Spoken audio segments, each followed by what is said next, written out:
Hi, I'm Alice, and welcome back to Make It with Alice, where we talk about emotional intelligence, confidence, and communication. We've been focusing on emotional intelligence, and one of the questions that I get from my viewers, including my students, is what to say when you are on stage.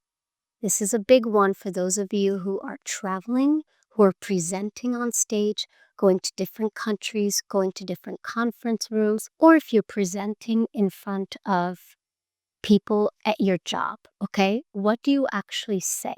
What are the first few lines or sentences that you say in front of people? Let me tell you what you don't say. You don't automatically start talking because it's awkward, and it's normal for us to just talk. So in this episode, I'm going to give you the best strategies to get your message across, make sure that people have heard it so that you could have the best outcomes when you're delivering your message.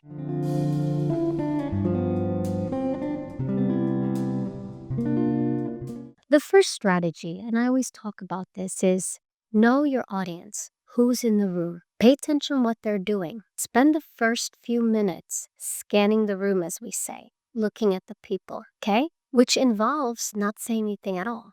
It may mean that you have to arrive early to the presentation or to the conference room and just look at people, okay? We are told that we need to always say something. When it's silence, we're uncomfortable and we need to talk. That's not the case. So I've mentioned strategy one is going into the room and reading the room, understanding what's there. Second strategy, especially if you freeze up and you're like, I don't know what to say, and you start, for example, sweating. I had a hard time when I used to talk on stage. My voice would get stuck and I couldn't breathe and I started sweating. So you take a few inhales and exhales, okay? Inhales and exhales, deep inhales, deep exhales. I also go into the bathroom and stand like Superman like this and say, I am powerful, I'm amazing, I'm a woman, I got this.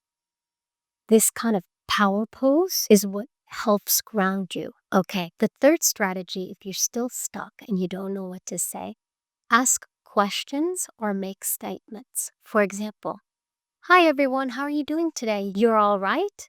Are you doing okay? Or New York will say, y'all all right?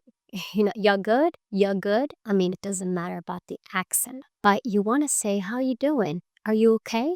You all right? That kind of creates equilibrium. People are less tense and they feel better. Or create a statement. I'm so happy to be here. And then followed by a question, how are you today? You create this connection right away and people get relaxed, okay? Fourth strategy, after you've done all of this, begin with a question or a statement. You've done that. Then go into a quick summary of what you will talk about. Hi, today I'm going to talk about emotional intelligence. And what are 3 strategies that will help you become more emotionally connected? Okay, so in this 10-minute presentation, always give a time frame. I will discuss these strategies and go into strategy 1, 2, and 3. Each strategy should have a narrative or a personal story. So you're relating the strategy with something tangible, something personal. That's always easy way to speak with others and present because you're creating that connection. You're not just the teacher talking about the topics. You are there highlighting a personal story. People love stories. And last strategy is you want to summarize everything and leave them with a call to action, something that they will remember. Please subscribe to my YouTube channel. Here's a newsletter to stay in touch where I list questions that my students ask.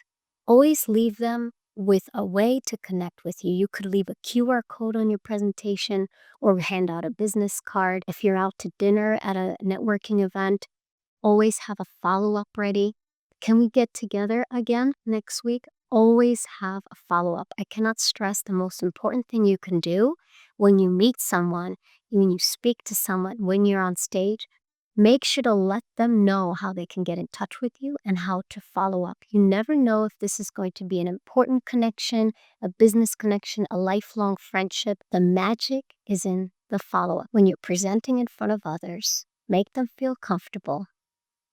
Ask questions, make statements, have the follow-up, and most importantly, tell your story. If you like this episode, please subscribe to my channel. I greatly appreciate it. And we always end each episode with do the best that you can every day. Thank you so much and God bless.